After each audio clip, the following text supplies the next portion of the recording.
strap into your moving piano and call up Terry Crews. Don't really put your piano on a moving vehicle though, okay? Definitely not safe. You know the songs. Just making people feel something. It's been a pleasure to work on this song with her. But do you know the history? It's a struggle making any kind of record. I don't always have the direction or concept. This is Encore, an in-depth look at the stories behind the music. Here's iHeartRadio's Ruby Carr. I'm Ruby Carr, and this is the story of Vanessa Carlton's 1,000 Miles. You know, one-hit wonders get a bad rap. Chumbawumba's Tubthumping, Crazy Town's Butterfly, Snow's Informer, even Plain White T's Hey There Delilah. Just a few examples of gimmicky little songs that were the hottest songs in music for a number of weeks or months or even years. From bands and artists that could have been all the rage, but fizzled out of the mainstream after just a single solitary hit. With that fizzling out often comes a sort of cultural negativity. Like, oh, you like that song? Gross. They're a total flop. Not by me personally, though. I feel like a hit is a hit whether they follow it up or not. But I digress. And yes, I know plenty of artists have gone on to create cult followings post their mass appeal moment in the sun. And not everyone can or even wants to be Taylor Swift. But in a way, that's kind of my point. Like I said, a hit is a hit, and most of these artists shouldn't be written off as ones who simply didn't have what it takes, and certainly shouldn't be maligned musically. Not for nothing, I'm willing to bet that at almost any wedding you've ever been to, some of the biggest cheers of the night came when the DJ dropped the needle on a one-hit wonder. And sure, you can chalk it up to a bit of a carefree mix of booze and irony, but even a guilty pleasure is one that brings joy. Actually, I think it was Amy Poehler's book, Yes Please. She talks about how she doesn't have guilty pleasures because she doesn't feel guilty about things that she likes. I always think about that. These don't need to be guilty pleasures, just like what you like, one hit or not. Which brings us to one such example of a one-hit wonder by an artist that truly deserves their flowers, Vanessa Carlton's song that inspired a generation to take piano lessons, her quirky 2002 hit, 1,000 Miles. So let's get into it. Vanessa Lee Carlton was born in Milford, Pennsylvania in August 1980, the firstborn daughter of a pilot father and a piano teacher mother. It was seemingly written in the stars that Vanessa would become a piano player herself, but it wouldn't be a straight shot to stardom. Vanessa's mother, Heidi, would tell People magazine in 2002, "I played piano at least 2 hours a day when I was pregnant with Vanessa, a Bach piece, a Mozart sonata, and she heard it." And the music certainly didn't stop when Vanessa came out of the womb. On her very first trip to Much Music, Vanessa told Rick Campanelli, I was surrounded by pianos in my house because my mom is a pianist, and it was just a matter of time before I kind of found my way and just started playing. It was just always there. It was always in my life. So I was lucky to have that. I've read that the classical music was the only genre of music that you could listen to in your house that was allowed. Is this true? Well, my mom only listened to classical, but she didn't force us. It wasn't like you can only listen to this kind of music. But if you were in the kitchen or the living room, that was all that was playing. I mean, I got to listen to what I wanted to in my room. But for all that complexity and maturity found in the classical music that was raising her, it was a decidedly more childish song that truly first inspired baby Vanessa. Well, inspired or traumatized? So when you were like two and a half years old, you took that trip to Disneyland with your parents, your family, and that trip sort of changed your life in a way. It did. At 2.5 years old. It's a rare thing, I fell in love with, well, it's weird because It's a Small World was the ride, and it scared the hell out of me. I mean, It's a Small World is a very scary ride. I don't know if anyone knows about this. But I was obsessed with it because it scared me, and then I fell in love with the song. And I came back home from my vacation, and I played it on the piano. That was the first time I'd ever played, and that was just kind of the beginning of it. Okay, before we get to the playing of the song for the first time, what scared you about that ride? Was the puppet? There's things that pop out. Yeah, popping at you, everything, yeah. And it's not for kids. I mean, I don't understand why they do this for children. I was like traumatized by this ride. This feels like it would be an episode of Are You Afraid of the Dark or something, haunted by a theme park song. After mastering It's a Small World, Carlton became inseparable from the piano, creating a sort of symbiotic relationship with the instrument that allowed her to express herself in a way that just felt right to her. She would tell Bill Welichka, "Writing music? No, it just always flowed. It just was always there, even when I was younger and and reading notes that were already written, I would always do something different. And it was always just normal. I always just hear my own melodies. I always have. So that's never felt foreign to me. The piano allows me to feel that. The piano, I feel most free when I'm playing that instrument. It's like a friend. It's like a very close friend. Despite having a love for composing music in her heart, it was Vanessa's other love of musical performance that pushed her to take a leap of faith. Here's something I didn't know Vanessa and I had in common. We both took piano lessons and ballet lessons. The only difference, she was actually good at it. As her mother explains, by the time Vanessa was 7, it was piano class one day and ballet class the next, becoming equally proficient at both art forms. So at the age of 14, Carlton moved to New York City to enroll in the School of American Ballet. But the school experience, at least for Vanessa, was not what she wanted it to be, telling Vice. I moved to New York City to study ballet at the School of American Ballet. I was turning 14. The School of American Ballet at the time, and this is the 90s, it was tough. There's a lot of problems with the school. Then I really started having trouble. She would also tell journalist Annie Zaleski, I really had a hard time with dance after I went to the School of American Ballet. It was just a very intense, kind of fascist school where I started to hate dancing. It was such a passion of mine for so long. With her passion for ballet on rocky ground, Vanessa Carlton was already at an artistic crossroads at such a young age. But being in the city where dreams are made, she knew exactly what to turn to. Her trusty piano. She explained to Vice. But I had music. I had something to turn to in the dorm. There was an old piano.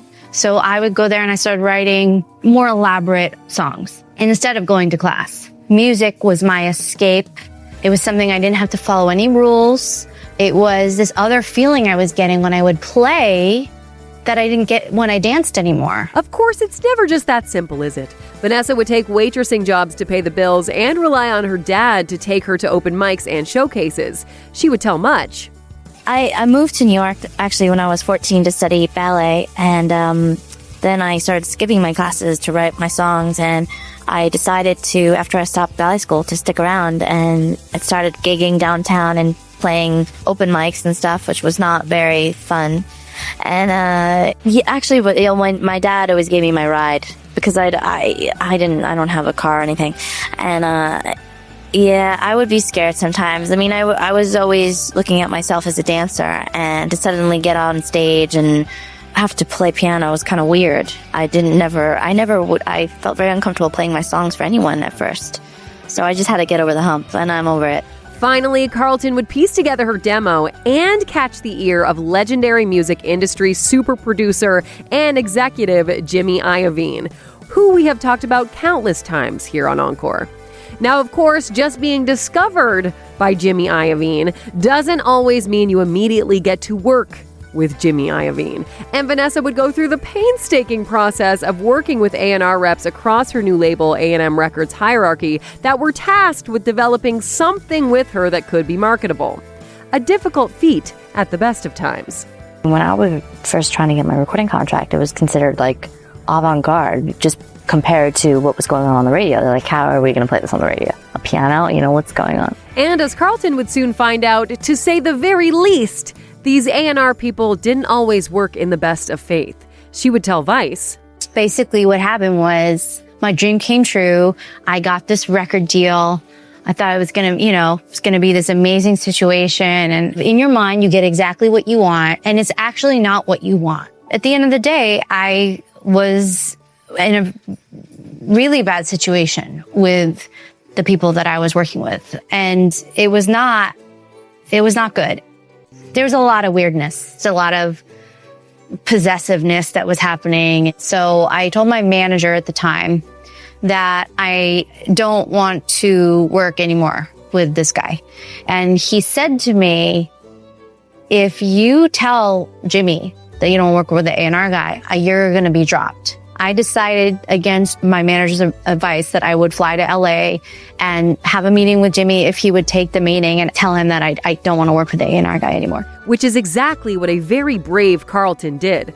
Iovine took the meeting and Carlton requested to be transferred away from the A&R guys roster. In the years later, while the rep is never named, Carlton would tell Megan DiTrolio of Marie Claire that it was not only professional differences that compelled her to speak up. He'd want to go out with me and my friends. He was giving us drugs. He was calling me in the middle of the night. I remember crying and saying to my friend, I can't do this. If this is what it means for me to make an album and release it, I'd rather not do that. Despite her team's career-focused warnings to the contrary, Iovine was mostly receptive to Carlton's request, and she was relieved of working with the unnamed A&R employee. But as expected, it was a blessing and a curse. Vanessa wasn't dropped from Iovine's A&M Records, but she was essentially sent to a sort of lost cause purgatory. The label revealed that they were not overwhelmingly enthused by Carlton's music so far anyway, and her project was not a priority to them, so it was back to the drawing board she went. Vanessa wasn't about to give up just yet, though. She just knew she had to be given a fair shake. OG Encore fans may remember the name Ron Fair from our second ever episode profiling the Black Eyed Peas' Where Is the Love? The full story is still in our archives, but as a quick reminder, Fair is the guy who suggested getting Justin Timberlake's voice on the 2003 hit and pulled the long-dead original recordings out of the fire when the Peas label Interscope was growing sour on the band, moving them over to A&M, adding a string section to Where Is the Love, basically reworking the entirety of the song for the better in the process. Ron Fair also has ties to BET alumnus Fergie. He has been married to her former Wild Orchid bandmate Stephanie Rydell since 2001. Perhaps Fair wouldn't have been given such a tall task in redefining the Black Eyed Peas in 2003 if he hadn't pulled off a similar stunt with Vanessa Carlton just a few years prior. As Fair would explain to Vice, the first time I became aware of Vanessa Carlton was when Jimmy Iovine gave me this brown paper bag of demo CDs that were basically the scrap heap. These were the CDs of the artists that had been signed, had been working, but it wasn't going to come to fruition. They were never going to see the light of day. And he said, Ron, check these out and let me know, are we good to go with the end? In that bag was Vanessa Carlton's CD. I went through a few of them, and then I put the one in from Vanessa Carlton, and I just played it. I came to this song, which was 7th on the CD, and it wasn't even called 1,000 Miles. It was called Interlude. It played, the famous intro, da-da-da-da-da-da-da-da-da-da-da-da, on the piano, and the demo of 1,000 Miles played. I hit replay, and I hit replay, and I hit replay, and I hit replay, and I hit replay. I called Jimmy, and I say, there's a smash on this. We cannot drop this artist. It's a fucking smash. I played it for an hour and a half. So I asked if I could meet with Vanessa Carlton and discuss with her the idea of re-recording the song and not dropping her at all, but starting anew. Yes, within seconds of hearing that famous intro, not even titled 1,000 Miles, but the incredibly bland and missable Interlude, of all things, Fair knew that Vanessa Carlton was in no way, shape, or form an artist for the quote-unquote scrap heap. Of course, the funny thing about Interlude was that it was not some recently written, hard-labored, late-night studio creation. As Vanessa and her mom would tell it to Vice, it was a song she wrote on a whim when she was 17. Not only that, Ron Fair certainly wasn't the first musically inclined person to identify it as a smash hit. That title goes to Vanessa's original #1 hype person, Mom. This Yamaha upright was the piano in my parents' sunroom that I wrote 1,000 Miles on. So the main part of this song that I had for a long time was just this. It's really an instrumental song, It was the summer she was turning 17, and I was in the kitchen, and she was playing, and then she did the riff of 1,000 Miles, and I just went, that's a hit, sweetie. Yes, with the song formerly known as Interlude leading the way, Ron Fair insisted to Iovine that he could make magic with Vanessa Carlton. Everything became about Vanessa Carlton, and we swung into action. We set up a basic track session to articulate the composition in a way that made it have more impact and more power and make the transitions powerful and, find the little gems inside the track. The way Ron tells it, he would rebuild the song by essentially beefing up simple piano notes in Carlton's composition, drawing comparisons between the softly crashing water on a shoreline as you paddle out to catch a wave. Each symphonic crescendo that hits as Carlton sings, "And I need you, and I miss you," is a new wave for you to ride. Fair would tell MTV, "It has a lot of starts and stops to it, which makes it hard to achieve a flow, but I wanted to make a really dramatic record. The song is like a mini musical of its own."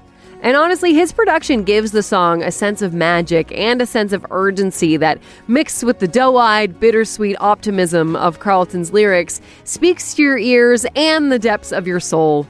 Honestly, it came out when I was 13, and it felt like it was specifically made for me. And speaking of the lyrics, Carlton would clear up the debate around the whole concept of walking 1,000 miles in the song and whether it was a nod to the Pretenders' 1984 hit 2,000 Miles, with MTV in 2003 saying, "I wasn't even thinking about that. I probably could have been more innovative with the lyrics, but it wouldn't have sounded as good. Less is more. Unless it's mileage, then more is more." And not to take anything away from Ron Fair, who continued to have a wonderful track record of producing hits throughout the 2000s and beyond, but I think it's also important to note that our girl Vanessa, still barely in her 20s at the time, remained steadfast in her vision, often bumping heads with Fair to get her way when working on the eventual full album, Be Not Nobody. In a quote that probably went over a lot of people's heads at the time, when Carlton first visited Much, she would tell Jennifer Hollett how she continued to advocate for herself to the point of securing an executive producer credit on the record. You have an executive producer credit with Ron Fair. So how were you involved? I am in the studio from the beginning to the end. I mean, some people do records where they come in and they do they cut their vocal tracks and their piano tracks and they leave. I am there putting input and always, feeling out how the sessions are going and always having opinions about what the drums should be doing here and guitar arrangements and just arranging the album, just making it sound like me and making sure that whatever is going on, like the orchestra and everything, it's definitely me. It's very important. Things would begin to get crazy for Carlton when Ron Fair brought the completed version of 1,000 Miles to Jimmy Iovine, even before Be Not Nobody was completed. Interestingly enough, by the way, 1,000 Miles would first receive placement on the Legally Blonde soundtrack in July of 2001 on A&M Records, naturally, nearly a year before Carlton's debut album would drop, and more than 6 months before its eventual release to radio. But we all know that's not the real movie the song would forever be associated with, but we'll get to that soon, my friends. Iovine was blown away by the song when he finally heard it and was now incredibly high on Carlton, so he immediately commissioned a music video for the song. Fair told MTV he fell in love with it immediately and said, "I would put it on the air now. We thought, we don't have the album done. We're not ready. We don't know what the image is. You know what? F it. Do it." And it's a good thing they did. Along with being one of the catchiest songs of the early 2000s, Vanessa Carlton's video for 1,000 Miles is similarly one of the most uniquely eye-catching videos of the era as well. The video, in which Vanessa dusts off an old piano in a garage to begin playing it across a variety of moving backdrops from the suburbs to the highway, through the mountains, through New York City, a beach with running horses, and everything in between, it was not shot on a green screen. Can you believe that? They wouldn't even consider doing it for real now. I'm not even a real person. I'm CGI. Director Mark Klasfeld, Ron Fair, and Vanessa Carlton would explain to Vice, I think it was Ron said to me, we want her behind a piano. We want to make a piano her thing. And he's got an idea that we could put a piano on a tracking dolly and that Vanessa Carlton would be sitting at the piano going through all the different parts of town. It was so over the top. A video like that could never be made again. That was not made on a green screen. I think we did shut down some roads, but a lot of times we didn't. We practically drove with her with just cars, around her. I had a seatbelt on under my skirt on this piano that wasn't working. Looking back on it now, the quirky, wholesome nature of the video has this immediately warm nostalgia to it.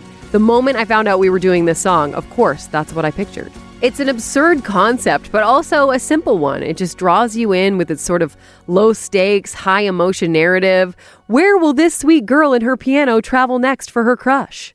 At the time, I would have traveled all over the world. With the world still very much in a pre-viral fame, pre-social media landscape, heavy rotation on MTV was crucial to its success. And lucky for Carlton and her label, it's exactly what they got. Everybody could say, hey, did you see that video with the girl with the piano? It's probably for this reason that along with becoming an eventual radio smash upon its release in February 2002, fans just couldn't shake the meme-like quality of the song that they were seeing constantly on MTV. 1,000 Miles is just this perfect distillation of earnestness that is so easy to poke fun at. And I say poke fun and not make fun because even if you eventually become jaded to the song's existence, you almost feel like the song is too sweet to truly be mean to. Perhaps that's why in June 2004, some 2 years after 1,000 Miles' official release, the song was lingering in the public's consciousness just enough to pull the single biggest laugh out of the Wayans brothers' problematic and panned film, White Chicks. I know you know the scene I'm talking about because in many ways, even if you haven't seen White Chicks, the inclusion of 1,000 Miles in this one fateful scene transcends everything else notable about the infamous movie. Hey, how about we listen to a little bit of music?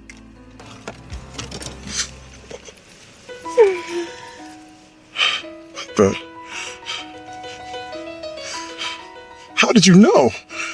I love this song.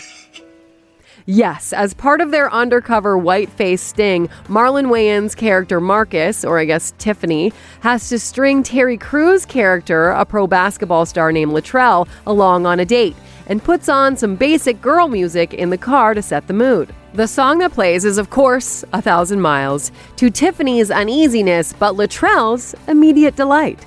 Crews' hammy and exuberant sing-along of the song, complete with dramatic head wobbles, humming of the iconic piano riff, and off-key emoting of the chorus, put an immediate spotlight on Crews, who credits that one short scene with launching his career as a super jacked manly man with comedic sensitivity. He'd tell Vice, Vanessa Carlton, 1,000 Miles. That song changed my life forever. I remember being in Vancouver where we shot the movie, and all of a sudden the choreography just came. It was like, dun, dun, dun, dun, dun, dun, dun. And I was like, oh, you know, when you see the whole violins and the whole thing, and I was like, I need you, and I miss you. And I was like, oh my God. And the best switch, and this has basically been the base of my whole career, is the surprise that comes when you find out I am the biggest fan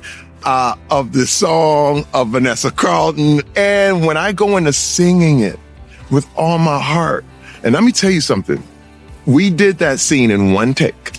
It was perfect. Perfect indeed. What wasn't so perfect, however, was the fallout from all the success of 1,000 Miles. First and foremost, Carlton had no real interest in being a pop star of any kind, which is, a little bit of a problem when A, you're on a major label, and B, you've proven to said label that you could capture the public's attention after the success of a huge and timeless hit. But as Carlton explained to Much on a press tour for her second album, 2004's Harmonium, she also just wasn't the same person anymore. Right, yeah, I mean, obviously I've grown up a lot since the first album. I wrote some of those songs when I was 17, and now I'm 24, and hopefully have a different outlook on the world around me. I think of it less narcissistic, I mean, when you're a teenager, you're kind of writing mostly concerned about yourself, and it's kind of you're writing in your diary, the thing. And writing isn't like that really for me anymore. Of course, that didn't mean she didn't want to be successful, but it was pretty clear that her definition of success was more about personal and artistic fulfillment and less about following the commercial path to success that brought the world 1,000 miles. I mean, I hopefully my first album did not reach my potential. I think I have a long ways to go. And if anything, I put the pressure on myself, and I didn't want to let myself down. I mean, I had set out a goal, and I was not going to stray from my instincts. And if I wanted to take a chance, I was going to do that. And I wasn't going to necessarily do the same thing twice. And I felt comfortable doing that. And I knew that I had to, because ultimately a second record kind of nowadays makes or breaks an artist in some ways. And I think I made a record that will help to solidify a spot for me as opposed to the other way around. Carlton was proud of Harmonium, but it didn't perform anywhere close to how Be Not Nobody or 1,000 Miles did, and tensions immediately rose between Vanessa and her label. In May of 2005, Carlton would call the label out on her blog for hypocrisy, stating the short-sighted, non-musical bastards at the label did not believe the album would sell well if given promotion, so there would be no second single released in the US. Within a month, she was dropped by A&M. For what it's worth, music blog Pop Matters even saw it coming. In a review of Harmonium, they wrote, "One has to wonder how long it will be before we hear the inevitable 'the industry ate me up' stories from Vanessa Carlton. Perhaps when this record fails to outsell her debut and A&M drops her?" Carlton would open up with one of those stories to Washington outlet The Express in 2007. "I was given an ultimatum, like a slap on the wrist, like you shouldn't have made Harmonium, you should have done everything we said. Meanwhile, it wasn't supported by them, so of course I was doomed to begin with. They pulled the plug on my record and then said, 'See, it didn't work. You have to now submit your songs as you write them. You have to do everything that we say. What's the point of having an aesthetic and being an artist if you're just some kind of puppet for a team of people that don't necessarily know their own aesthetic?' There was no other choice for me but to leave." Still in 2007, Carlton would silently move over to sister label Universal Motown Records in a strange collaboration with Irv Gotti's Murder Inc. Records, or simply The Inc., and release an album called Heroes and Thieves. You might not be surprised to hear that it would be her last major label record. With nothing to lose, Carlton made the defiant decision to go full circle with the video for the album's lead single, Nolita Fairy Tale. You should give it a watch for full effect, but the video opens the exact same way as 1,000 Miles does. Carlton walks out, she dusts off the old piano in her garage, and it magically begins its journey, a la her first hit. But within 30 seconds, Carlton steps away from the piano in the middle of the street, and as she walks away, it gets hit by a taxi and explodes. It's actually pretty awesome. Vanessa would tell Much More's Matt Wells, "Well, I mean, first and foremost, I just loved the idea that I was going to get to run over a piano with a car, because I'd never seen that happen before. And of course, kind of metaphorically, it's kind of about reintroducing or reminding that kind of one-dimensional image of the girl on the traveling piano, which had kind of become bigger than my name or my song or my album or anything. It was just that image just was burnt into people's minds. People always remember a girl on a piano. Oh yeah, the traveling piano.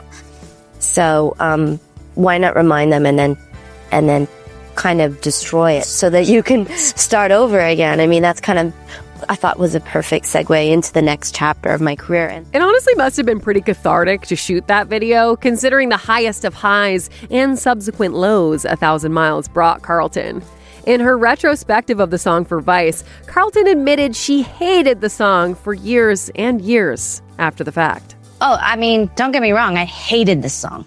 I hated this song. I mean, you have to understand. I had to go through this process and figure out what, it took like over a decade for me to figure out what all that was, and then how to continue growing as a person, as an artist. You don't want to complain about such luck and such success.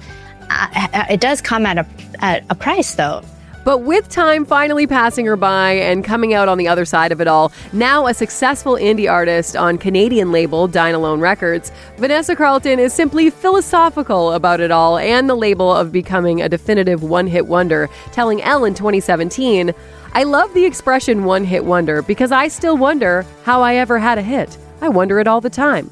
People get that kind of schadenfreude thing. Oh, she only had one hit. Well, I don't know if anyone says that, but it's such a miracle to have one song that pierces through everybody's space and every culture. My cousin who lives in Cairo is like, Vanessa, they're playing it in Egypt. And she even likes the song. Well, kinda. She also told Elle, I am fine with it now. I am not mad at the song. I mean, I am mad at the machine that I think I let myself be a part of.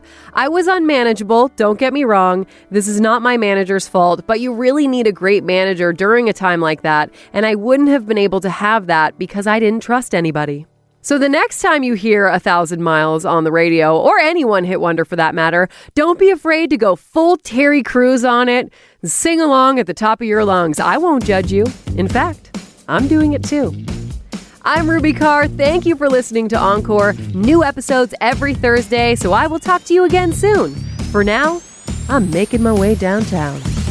Encore is an iHeartRadio Canada podcast. Download the free iHeartRadio app and subscribe. Thank you. Thank you so much for coming.